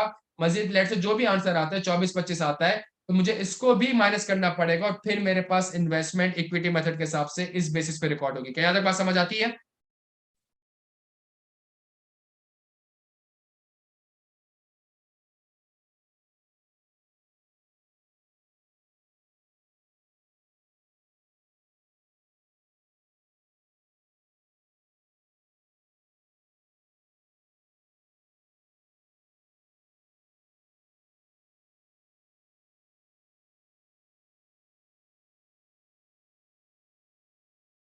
बेहतरीन हो गया बच्चों। तो बस आप समझने की कोशिश ये करिएगा कि चीजों को आपने इस तरीके से यहाँ पे लिंक करनी है प्यारे बच्चों। क्लियर है?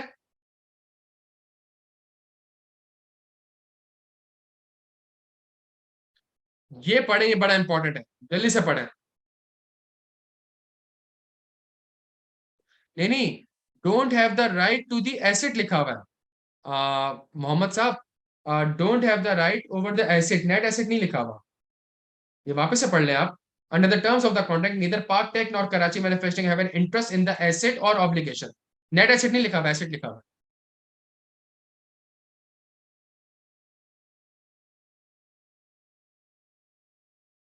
बच्चे आखिरी बड़ी जबरदस्त चीज है, ये बड़ी जबरदस्त चीज है। Acquisition of subsidiary. In September 2021, Park Tech acquired 100% of the equity share capital of HAQ for cash consideration of rupees 460 million. The fair value of the recognized net asset at the date of acquisition were equivalent to their carrying amount, which was rupees 350 million. Park Tech acquired HAQ principally to access the value of the customer relationship that HAQ had built up over the time with the sports team and the athletes, which is a sector of the market that has a growing need for the performance software and is a sector that ParkTech has no prior experience with. In addition to the intangible asset of HAQ recognized in its financial statement at the date of acquisition, the directors of ParkTech believe the value of HAQ customer list to be in the region of rupees 40 million. HAQ is subject to strict data protection laws which safeguard against the customer information being sold, transferred, or exchanged. HAQ does not have any exclusive rights to the customer information. हाँ जी, कोई मसला?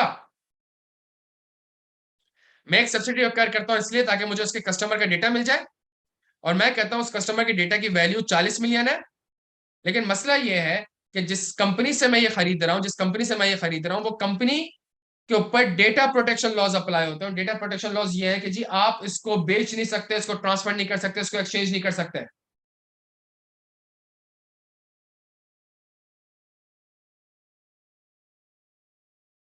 तो जब मैंने ये subsidiary acquire करी होगी तो मैंने fair value of net asset मेरे पास कितने आ रहे हैं?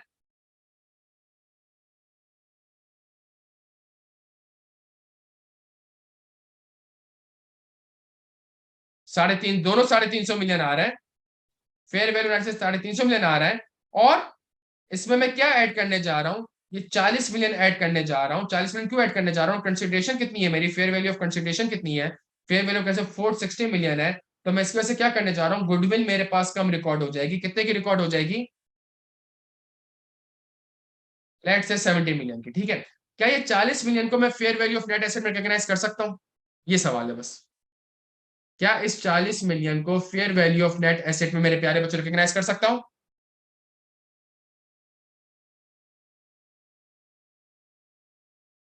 अब ये सुनिएगा मेरी बात को, और जब आप ये सुन लेंगे तो एक टेक्निक मैं आपको ऐसी बताऊंगा, इंशाल्लाह पेपर पास हो जाएगा। This section includes the consideration of matter deal with the IS 38, which are specific to IFRS 3. More detailed guidance on IFRS include this. The acquirer should recognize separately from goodwill the identifiable intangible asset. The identifiable intangible asset acquired in a business combination. An asset is identifiable if it meets either the separability or contractual legal criteria. तो identifiable के लिए दो चीजों का होना जरूरी है। Identifiable के लिए दो चीजों का जरूरी है, क्या प्यारे बच्चों? पहला, सेपरेटेबल हो, तभी एक सेपरेट एसेट रिकॉग्नाइज करूंगा। क्या उस कंपनी ने, क्या एचएक्यू ने अपने बुक्स में इसको इंटेंजिबल एसेट रिकॉग्नाइज किया होगा?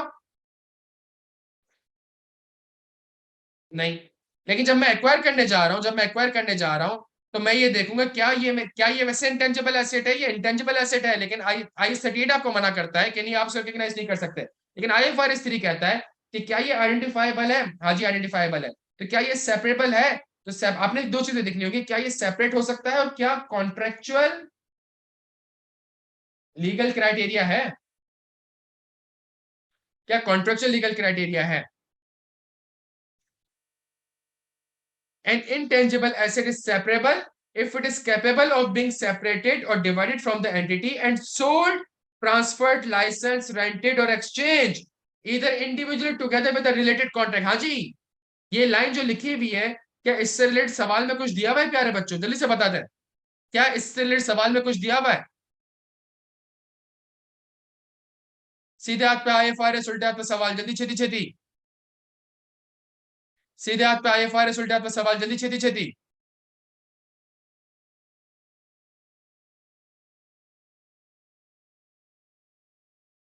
बच्चों क्या ये सेपरेबल है? क्या ये सेपरेबल है मेरे प्यारे बच्चों? जब ये सेपरेबल नहीं है तो इसका मतलब है इंटेंजिबल एसेट को मैं रिकॉग्नाइज नहीं कर सकता। इसका मतलब है, ये जो लिखा है, ये कहां से लिखा? IFRS से, IFRS 3 से। और ये वाली जो लाइन लिखी, और ये वाली जो लाइन लिखी, और ये वाली जो मेरे प्यारे बच्चों लाइन लिखी, ये कहां से लिखी? सवाल से। IFRS में जो लिखा हुआ था उसको सवाल के साथ मैंने लिंक कर दिया, मेरा एक अच्छा फाइनेंशियल रिपोर्टिंग इशू एक्सप्लेन हो जाएगा। बच्चों के यहां तक बात समझ आती है?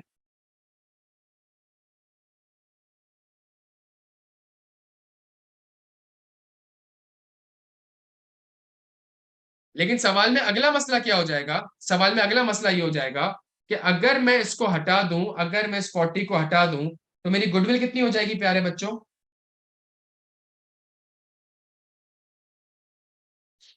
और जब मेरे पास गुडविल हो जाएगी तो आपको नहीं लग रहा गुडविल जो है वो मेरे पास क्या है?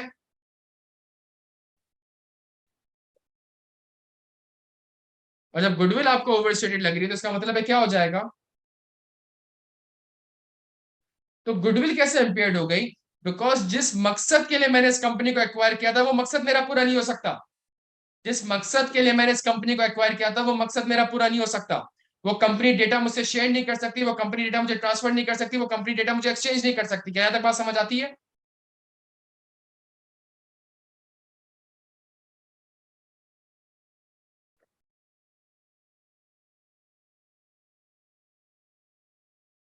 तो बच्चों आज की क्लास में जो मैंने आपको कुछ लिंकिंग सिखाई वो समझ आ रही है? मैं आपके सामने बस एक चीज, एक आखिरी चीज आपके सामने अर्ज करूंगा। ये आईएफआरएस की एग्जांपल है। बच्चों मेरी एक एक बात सुन लो, बहुत फायदा होगा। मेरी एक बात सुन लो, बहुत फायदा होगा। ये आईएफआरएस की एग्जांपल है। मैं आपसे रिक्वेस्ट कर रहा हूँ कि इसको पढ़ लें।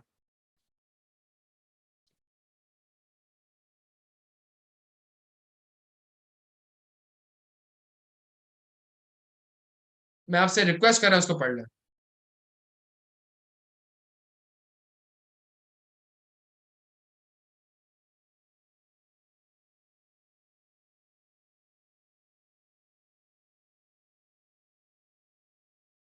ये आईएफआरएस की एग्जांपल है। हाँ, IFRS 3 B33।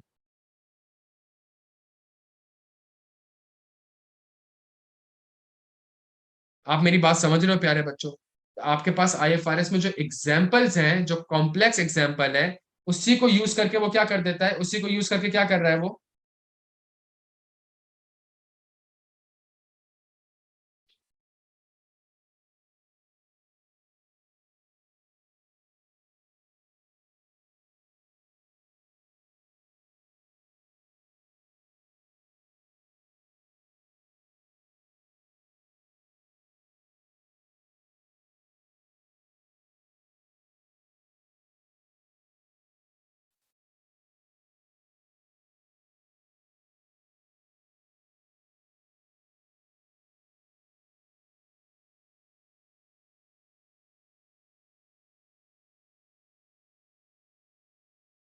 हाँ जी।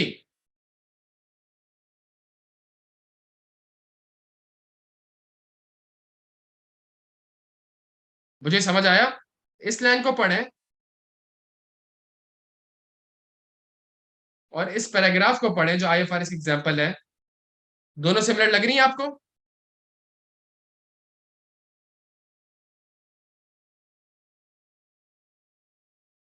प्यारे बच्चों बस वो यही कर रहे हैं। क्या यहाँ तक बात समझ आती है?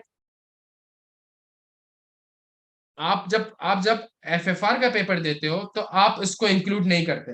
आप कंसोल की वर्किंग में इंक्लूड नहीं करते। ऐसा ही हो ना, एफएफआर जब आप कर रहे होते हो, पेपर दे रहे होते हो, कंसोलेशन कर रहे होते हो, आप उसको इंक्लूड नहीं करते। लेकिन क्या उसको एक्सप्लेन करते हो कि इंक्लूड क्यों नहीं करा?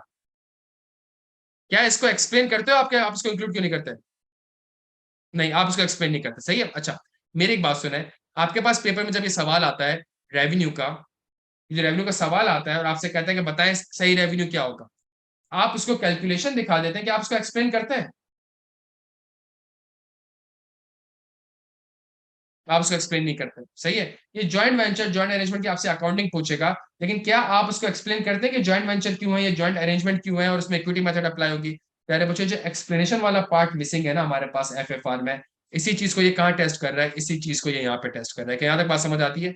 मुझे बताएं, आपने इससे मुश्किल सवाल IFRS 15 में किए होंगे, एग्रीड? आपने इससे मुश्किल सवाल IFRS 15 में किए होंगे, लेकिन आपने कभी एक्सप्लेन नहीं करा। आपने कभी चीजों का एक्सप्लेन नहीं करा। वो आपसे एक्सप्लेन, क्योंकि आपने शायद, तो वो आपसे सिर्फ उन चीजों की एक्सप्लेनेशन मांग रहे हैं। बच्चे को लिखना आता है, ये चीज अकाउंटिंग में लिखनी आती है इसको। तो एमएस का सबसे ट्रिकी पार्ट क्या है? सबसे ट्रिकी पार्ट ये है कि एक तरफ आपने आइजा की कैप पहननी होती है और ऑडिट टर्मिनोलॉजीज यूज करनी होती है, और एक जगह आपने एफएफआर की कैप पहननी होती है और आपने अकाउंटिंग की टर्मिनोलॉजीज यूज करनी होती है। दोनों आपस में क्या होनी चाहिए? ये दोनों आपस में कंसिस्टेंट होनी चाहिए। बच्चों कुछ फायदा हुआ आपका?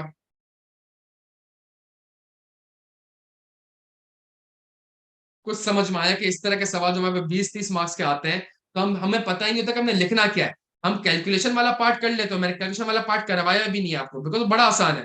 मैं आपको क्या करवाऊं कि 700 मिलियन को क्या कहते हैं डिवाइड करें 1.07 से, उसकी पावर 2 ले। आप में ये क्या पढ़ाऊं, मैं ये कैलकुलेशन क्या दिखाऊं? द पॉइंट इज कि जब एक्सप्लेन करना होता है ना, वहां बच्चा बड़ा मसला कर देता है।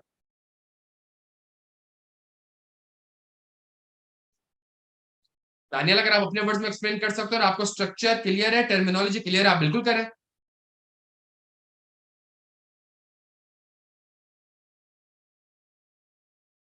आपको ये पता होता है कि इनटेंजिबल एसेट अगर सेपरेटली इंटेंजिबल एसेट को रिकॉग्नाइज करना है कि नहीं करना है, लेकिन अगर आपको ये रीजन नहीं पता कि सेपरेटली क्या होता है, आइडेंटिफाइबल क्या होता है, लीगल कॉन्ट्रेक्चुअल क्या होता है, अगर ये चीज नहीं पता, फिर पेपर में लिखना मुश्किल हो जाएगा।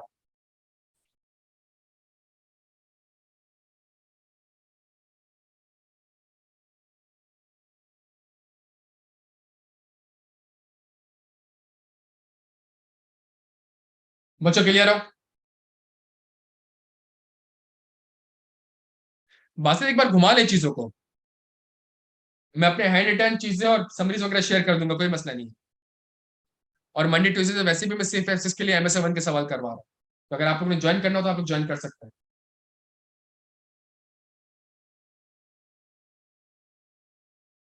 तो जो टेक्निक है वो समझ आ गई मेरे बच्चों? अगर आपको टेक्निक समझ आ गई ना कि लिखना यहाँ से है और उसमें ये चीजें मैंने कवर करनी है, आपको खुद एक फीलिंग आएगी कि हाँ यार मेरा आंसर कंप्लीट है। मैं एक सही चीज पे लिख रहा हूँ, सही डायरेक्शन पे लिख रहा हूँ, मैंने इतना लिखना है, ना ज्यादा लिखना है ना कम लिखना है, ये की कॉन्सेप्ट मैंने कम्युनिकेट करना है उसको। कि सवाल कि IFRS ये कहता है और सवाल में क्या लिखा है, दोनों को कनेक्ट करके मैंने उसको चीजों को एक्सप्लेन करता हूँ।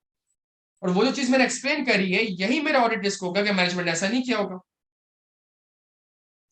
अब मुझे बता देना, ये इतना जबरदस्त पढ़ लिया, ये इतना जबरदस्त पढ़ लिया, मुझे आप बता दें ऑडिट डिस्क क्या होगा?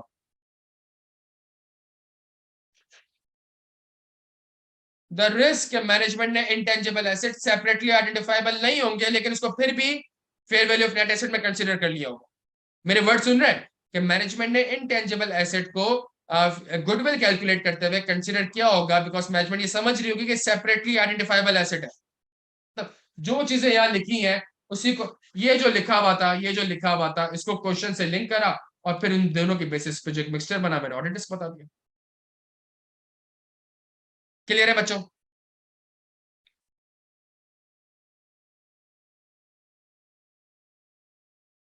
चलें जी, जबरदस्त जबरदस्त। तो इंशाल्लाह मंडे ट्यूसडे से मुलाकात वापस होती है हमारी। अपना बेहद ख्याल रखिएगा। कुछ फायदा हुआ बच्चों आपको? कुछ एक चीज समझ आई?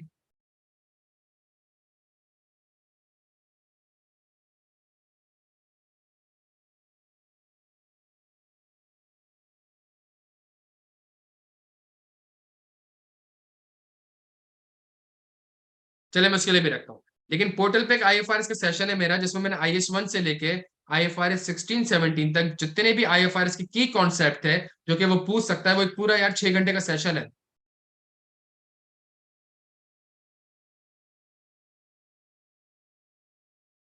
मैं उसके ऊपर भी LS सेशन रख लूंगा, सही है?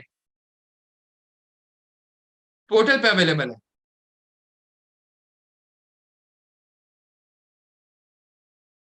शजिया वो स्पेसिफिकली MSA के टारगेट कर रहा है।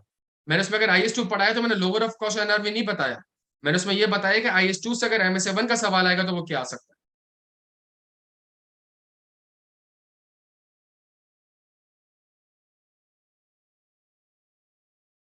चले बच्चों, जबरदस्त जबरदस्त, अपना बेहद ख्याल रखिएगा। यार ये ताहिर से कांटेक्ट कर लीजिएगा ना, ताहिर से कांटेक्ट कर लीजिएगा। शजिया तो सारे IFRS कवर है ना उसमें, उसमें सारे IFRS कवर है। IS8 भी है, IS10 भी है, 16 भी है, 2 भी है, 9 भी है, 16 भी है, 15 भी है।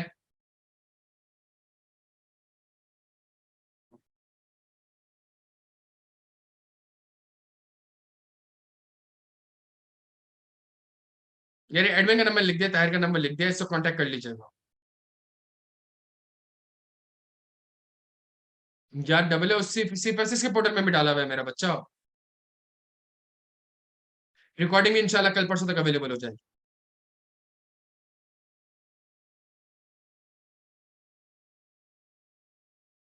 यार वो बाद में कर लें क्वेश्चन।